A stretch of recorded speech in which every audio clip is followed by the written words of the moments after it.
Je fais grève. Vous allez bien? Moi, ça va. Je fais grève. Ah pardon, vous attendiez que je fasse mon discours. Ah ouais, mais moi je fais grève. Bon bah, vu que vous êtes là, et que je suis là, et que j'ai pas vraiment le choix en fait, allons-y. La grève est un arrêt temporaire et collectif du travail visant à signifier un mécontentement. Il s'agit là d'une arme majoritairement utilisée par les salariés, les ouvriers ou encore les étudiants. Cependant, toutes les armes n'ont pas la même force, la même efficacité. Comment peut-on, en 2020, encore penser que c'est par la grève que nous allons changer les choses? Prenons le contexte de la grève actuelle qui est en train de prendre dans les universités françaises pour introduire mon premier argument. On est d'accord sur le fait que si vous, mademoiselle, vous faisiez grève maintenant, tout de suite, toute seule, personne ne vous prendrait au sérieux. Maintenant, si vous tous, jurés présents devant moi, décidiez de faire grève, alors peut-être que vous seriez entendus. Mais ce n'est pas vraiment sûr. Enfin, si tout de suite, toutes les facultés et écoles de la France entière se mettaient à faire grève, alors là, on les écouterait. Et oui, je dis bien que vous seriez écoutés et pas seulement entendus. Pour qu'un effet de grève prenne de l'ampleur, il faut constituer un groupe conséquent de personnes. Mais c'est là le problème. Au sein d'un groupe, il y a toujours des disparités, que ce soit dans les caractères ou encore dans les façons de penser. Plus le groupe est grand, plus il y a des chances pour qu'il y ait des conflits. La grève est une action pacifique. Pourtant, certains vont avoir tendance à la dénaturer, la rendant radicale ou encore violente. D'autres vont finir par se lasser si elle dure trop longtemps et donc renoncer.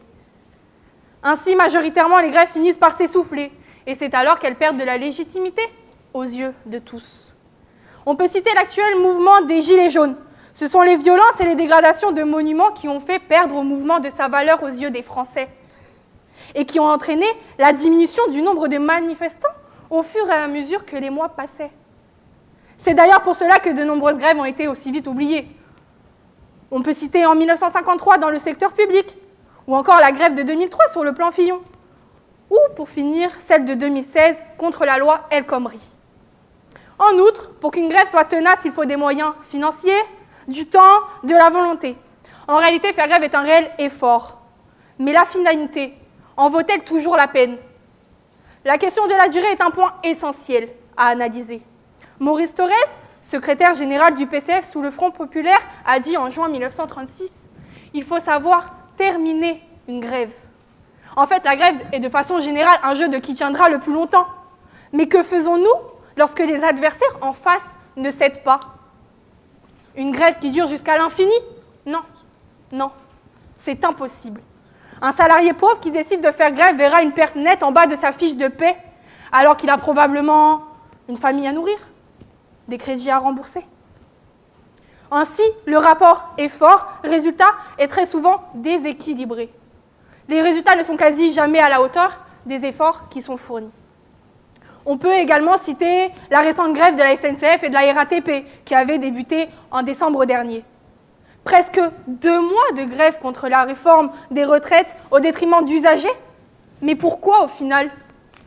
L'obligation de rembourser 1 mois de passe Navigo, celle de réduire des prix pour regagner la confiance des voyageurs, ou encore des pertes énormes sur les salaires, ou attendez, une prime de perdu pour les grévistes.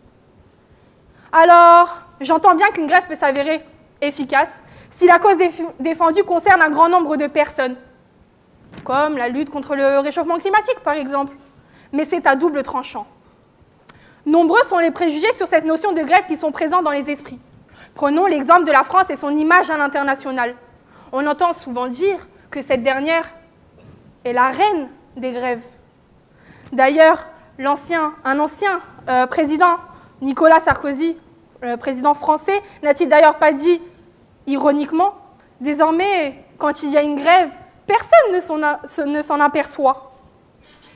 En fait, cette citation appuie sur le fait qu'il y a eu trop de grèves en France, causant une déperdition de leur valeur et de leur poids, découragement, manque de visibilité. Au final, toutes les grèves finissent par se ressembler. Printemps 1973, grève autogestionnaire à l'usine de Monte-Libre de Besançon. Octobre 1973, grève générale dans la région de Laval à Mayenne. Mars 1974, grève lycéenne contre le projet de la loi Fontanet. Et j'en passe, car si je continuais, nous resterons là des heures. Mais au final, je vous rappelle que je fais grève, non? Alors désormais, nombreuses sont les personnes qui se disent « En vrai, une grève de plus ou de moins, qu'est-ce que cela changera ?»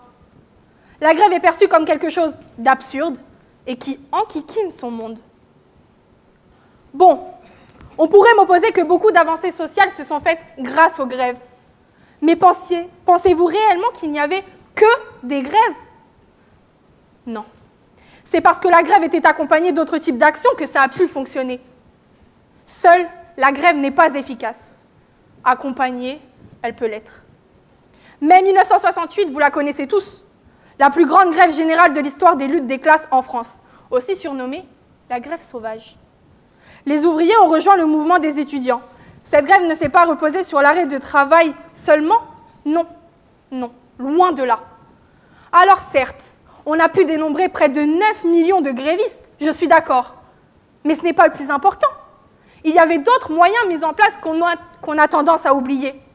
Meetings, pétitions, appels des différents médias, que ce soit la presse, la radio, la télévision, qui ont permis de faire de cet événement un événement connu à l'international et marquant l'histoire. C'est parce qu'il y a eu conjonction d'actions que la grève a pris de l'efficacité. C'est parce qu'elle a été soutenue à tous les niveaux par des actions spectaculaires et d'autres beaucoup plus souterraines qu'elle a pu avoir un impact. En conclusion, on ne doit pas se dire que la grève est inutile. Loin de là. Elle est plutôt insuffisante. Elle ne marche pas seule. Elle a besoin d'alliés. Meetings, pétitions, débats, manifestations, médias et à notre ère, les réseaux sociaux. Sans quoi, elle ne serait pas efficace. Alors, soyez courageux et faites-vous entendre. Non, pardon, excusez-moi. Faites-vous écouter et changer les choses. Mais pas juste par la grève. Merci à tous.